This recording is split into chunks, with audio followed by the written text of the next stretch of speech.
Could food addiction be the reason that more than two-thirds of Americans are overweight? Joining us now is Pulitzer Prize investigative reporter Michael Moss. Moss spent 4 years investigating the science behind processed food and published his findings in a best-selling book, Salt, Sugar, Fat: How the Food Giants Hooked Us.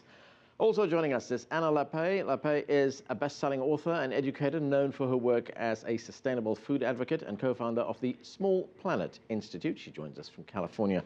Thanks to both of you for joining us. Thank you for having us. Michael, let me start with you. The U.S. government message to us over the years has been that for us to be healthy, we need to cut back on saturated fat, cholesterol, sugar, salt. But that clearly has not worked, has it? No, I mean, that message is really put out there as a whisper compared to the huge effort that federal government in actually the opposite direction, getting us to eat foods that are industrial produced, laden with salt, sugar, and fat. And so the poor consumer has been hearing that latter message and not the whispering. Anna, you've done a lot of work with children and how food is marketed to children. It seems we live in this age of processed food, and children, it would appear, are the easy pickings here. Right, that's right. Well, that refers by the tsunami of marketing that is driven by these junk food companies and aimed at children. So the industry itself admits to and reports that it spends about $2 billion a year in marketing directly at children and teens. And we know from studies that this is inherently deceptive marketing because young children can't tell the difference between what's marketing and what's simply information. So partly what we need to do to really turn the tide around diet-related illnesses is to address this widespread marketing to children. Michael, how did this all change? You know, there was a time when we ate mostly at home. It was wholesome, home-cooked meals, as we've often heard. It was natural. How did that change? I mean, there does seem to be a moment in the 1980s when it became socially acceptable to eat anything, anywhere, anytime. That's when you started seeing people walking down the street, eating and drinking, bringing food into business meetings. If I opened a bag of chips right now and started munching, you probably wouldn't be all that shocked.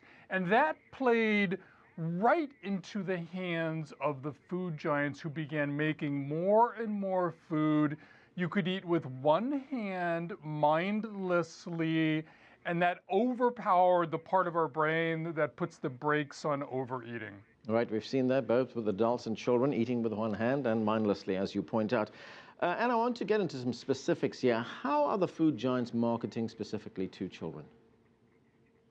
Well, what we've seen happening is that the food industry likes to say that it's marketing less to children. What really is happening is that they're shifting where those ad dollars are going. So shifting from some of the traditional sources of advertising that in a way are very straightforward. So television advertising, for instance, they're shifting away from that to more what I would call stealth advertising or surreptitious advertising. So that's things like reaching children online through social media, through literally their peer network. So engaging young people to kind of sell other young people on this junk food.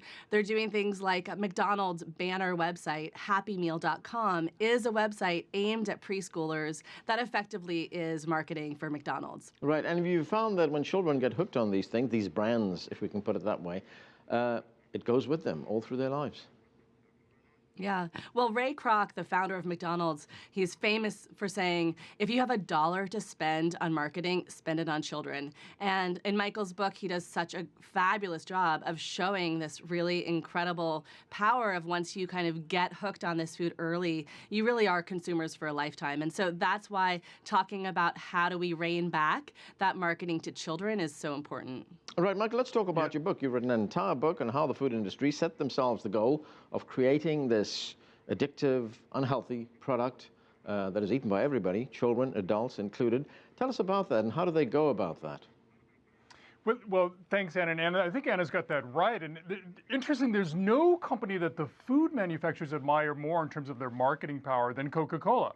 And I spent time with a former president of Coca-Cola for North America, South America, who walked me through Coke's original marketing plans, which was to put a Coke in the hands of children at the moment where they're having one of the best times of their lives in sports stadiums. And today, while Coca-Cola can proudly say, look, we're cutting back on our marketing of advertising directed at kids below the ages of 12, they are still targeting kids in corner stores, convenience stores, knowing that when a child walks into the store with a little bit of their own spending money and makes that first decision about what to buy, they will become brand loyal. And so one of the takeaway messages I got from the research and reporting for the book was that this is an industry that's been driving to get us not just to like their products, but to want more and more of them.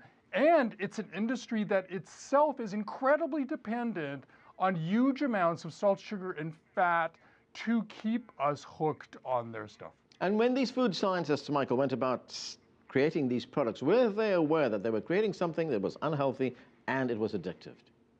Yeah, no, I think that in some inherent way they weren't, and they defend themselves to me in the book by explaining that, look, when we invented some of these products, and they call them engineering, by the way, not inventing, when we engineered some of these products for maximum sort of allure, we did so often in a more innocent era when people's dependence on fast food, convenience food was much less than it was today.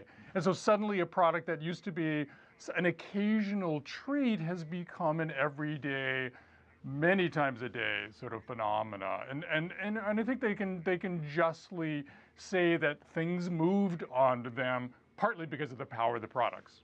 Anna, when you talk about marketing, it seems to be so pervasive. I was looking at your talk, the TED talk that you did in Manhattan, and you said that you actually found a connection between marketing to children and UNICEF, of all people. Mm-hmm.